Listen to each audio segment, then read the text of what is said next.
Okay, so good afternoon, everyone. Thank you, Chairperson, for the introduction. I'm very privileged to be here in Diabetes India. Thanks to Dr. Sabu and all the people in the organizing committee. Now, before I start my debate, let me have a raise of hands, a show of hands of how many people are into primary care or general practice here. Okay, so you can see there is a substantial number. And how many of you all actually use GLP-1 receptor agonists? Oh, so again, you have a lot of them using GLP-1. So I think that has made my debate much easier. Okay. So what is already known to us? Now, you know that the burden of, diabetes and obesity is very high. Currently, we have around 10 crore people who have been diagnosed with type 2 diabetes, and the numbers with pre-diabetes are much higher. In fact, the undiagnosed asymptomatic individuals who have not been screened at all are much higher. And if you see, both the women as well as the male population are equally affected in the urban areas as well as the rural areas. Now, what is the actual reality? Now, majority of diabetes management is done by primary care physicians or general practitioners because the specialty access and care is limited outside the urban areas, right? How many endocrinologists and diabetologists you might find in tier 2, tier 3, or even in rural areas? And what is already known in diabetes and obesity care that if we start with pharmacotherapy early, then that would reduce the burden of micro and macrovascular complications, and it will also reduce the burden of healthcare costs and the morbidities associated with diabetes. So, what is the implication? So, if initiations are done at a primary care level, it can be at the primary health centers, the urban primary health care centers, health and wellness centers, or even in private GP clinics in the urban areas.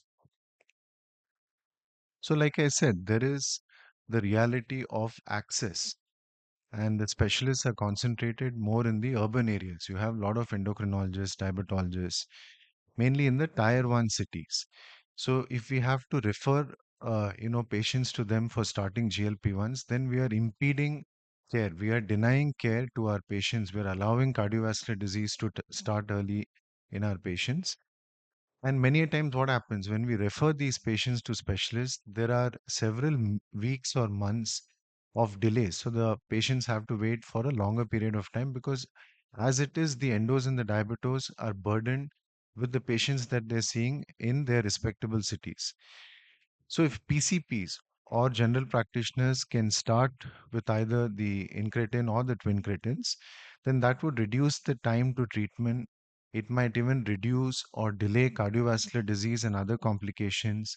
It might minimize the travel time, the cost burden for the patient to go and meet a specialist.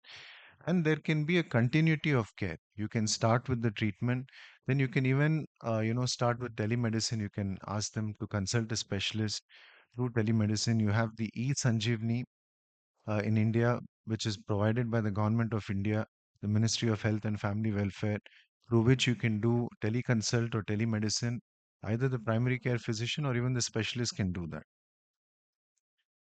Now, if you see the guideline recommendations regarding the usage of these drugs by the primary care physicians, now RSSTI 2024 has not levied any restrictions that primary care physicians can't be using these drugs. So it is as per the indication or the label approval. You can give it in all type 2 diabetic patients, even as a first line, especially if they have established cardiovascular disease or multiple CV risk factors. You can now even give it in people with obesity without diabetes, right? From 2025, semaglutide, tirzepatide have been extensively used in people with obesity. So the treatment initiation and intensification is based on the clinical status of the patient. It is not restricted to any specialty as per the label or even the RSSTI 2024 recommendation. And we know the Asian Indian phenotype, right? People develop diabetes and obesity at a much earlier age. Nowadays, we are seeing childhood obesity, childhood type 2 diabetes. So, who are the first point of contact for these people? It's mainly the primary care physicians. So, if we start early, that would reduce the disease burden and the complications. The only thing is, primary care physicians have to be well equipped. That's why I think a lot of y'all attend these kind of national conferences to equip and educate gain knowledge about these drugs so that you can start using in your regular practice. So, what are already the general practitioners doing in their routine practice? I'm sure many of you all are using antihypertensive therapies. You all are already using SGLT2 inhibitors. After SGLT2s and DPP4 inhibitors went off patency, there has been a huge surge in the prescriptions from general practice. And also, many of you all are using antiplatelets, anticoagulants. So, non communicable disease care is not something new for you all. And now we know from March, the GLP-1 receptor agonist semaglutide is going off patency. So there again, the usage in primary care is going to substantially increase because accessibility, affordability, and availability is only going to increase. And we know that now with the newer agents, the dosing is very easy. It is all once weekly. You start slow and you slowly titrate to the highest dose. So the dosage protocol is pretty easy, and like I said, you have the EHR, which is being provided by the Ayushman Bharat scheme for health and wellness centers so that we can increase the disease registries for non communicable disease. We can use e-Sanjeevani. So, all this will help in more of primary care initiation in rural and semi urban areas. Now, why does this justify the usage of these drugs, justify the use in primary care practice? Because GLP-1 receptors have a good efficacy. It can reduce HbA1c by around 1.5 to 2%. I'm sure many of you all have used liraglutide, dulaglutide, and even now the newer sema and tirzepatide as well. And you've already seen that there is also reduction in MACE, especially in people with type 2 diabetes or obesity with multiple comorbid conditions. So when you start these drugs, you're giving a holistic care. You're protecting the heart, you're protecting the kidney, the liver. You know that now semaglutide has been approved for the MASLD. It's one of the first line drugs for MASLD. So now with the availability of semaglutide and tirzepatide, you have not only the A1C reduction, but weight, blood pressure, dyslipidemia improvement, and you're protecting the end organ damage. So, what is the implication for India with this large disease burden of obesity and type 2 diabetes? Primary cares are the frontline warriors. They are the people who will be trying to reduce the organ damage burden if these drugs are started in their practice. Now, safety concerns. Now, I think GLP-1 receptor agonists, they have a class effect. Gastrointestinal side effects, mostly nausea, vomiting, all this can be mitigated by proper counseling, educating the patients. And we know that in many instances, we are also using antacids, PPIs for a particular patient where we need to continue the drug. Contraindications, we know that medullary carcinoma of the thyroid, or patient with a history of pancreatitis, or any other severe GI disease, MEN2, which most of the practitioners here are aware. Retinopathy, again, we know that with any rapid control of blood glucose, there could be a worsening of retinopathy, which most of us are aware in our practice. So, definitely, it's practical to use these drugs in primary care practice. Now, there are already some protocols that are there. People are following this, they're using the Sanjeevani, they're using the Ayushman Bharat health stack. So, the other solution could be is to involve nurses, ASHA care workers, especially in rural areas. And these people can help in counseling, they can show the injection technique, they can give the first demo, and they can even follow up, door to door follow up, which can be done by the ASHA workers to see whether the patients are compliant to the GLP-1 or GIPs and whether they're developed any side effects. So, faster initiation will not only give us metabolic outcomes, but it will prevent the organ damage, especially to the heart. So, all this, like I said, type 2 diabetics or obese people, you can start GLP-1 or GIP/GLPs, the twin cretins, as the first line, and especially in people who have established cardiovascular disease or they have multiple CV risk factors. On safety screening, already I mentioned GI disorders, pancreatitis, MEN2, or medullary carcinoma of thyroid.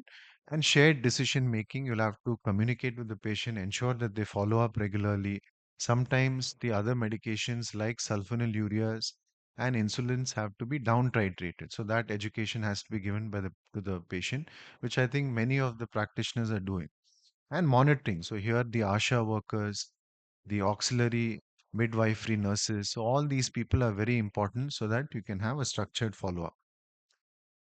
So ANF, ANM and staff nurses, ASHA workers that will help in the counseling, demo, follow-ups, even the pharmacists or even dietitians who are there in rural areas, they can also be part of the support system for titration, for ensuring that the patients are compliant. And with all this Ayushman Bharat, the non-communicable disease registry, which the government of India, Ministry of Health is providing, teleconsults and regular follow-up, EHR maintenance has become pretty easy. Now, the dosing, whether it is semaglutide, tirzepatide, or even for dulaglutide is even more simpler, right? You just start with 0.75 and then you can up titrate to 1.5, you can keep the same. Whereas, for sema and tirzepatide, you start low, keep them on the lowest dose for at least a month, and then you keep upscaling or up titrating. And you know that with tirzepatide, you have three strengths that can be the maintenance dose. We've been using that. You can either just keep them on 5 or 10 or 15, depending upon the tolerability and the efficacy. Similarly, with semaglutide, you can keep them on either 1 or 1.7 or even 2.4. Even you can maintain on zero point 0.5. So I think all these tests again, are done in routine practice in primary care. So HbA1c, everybody are familiar. Many a times we're even doing a serum fructosamine, especially in GDM patients. And of course, the fasting, the LFTs, RFTs, CBCs, the BMI, waist circumference, all this is done in routine practice. And we also do at follow up, we inquire about the GI tolerability, the adherence to medication, the injection techniques, and all this so that it is tailor made for that particular patient. And titration, which I've already shown you in the previous slide, and follow up so that you see whether they've lost weight, improvement in blood pressure, and other metabolic comorbid conditions. And also red flags. So if you're not able to manage, then you can think of referral, especially if there are severe GI side effects and the patient desires to lose weight, or if there are any other issues like an acute kidney injury, etc., that has been encountered. Now these are actual patient counseling scripts. Now you have IQVIA. IQVIA is one of the largest market research provider in India, and they've actually sat in clinics of general practitioners, and these are all some of the transcripts. So they have heard some of the doctors talking about GI side effects. So early nausea is common, and usually it improves. Eat smaller meals sometimes and avoid fried foods. They sometimes talk about PPI. So all these conversations are already existing in the chamber of general practice, and also safety concerns. So they talk about the severe GI side effects, and also they talk about if there's worsening of the eye side effects, etc., and hypoglycemia mitigation.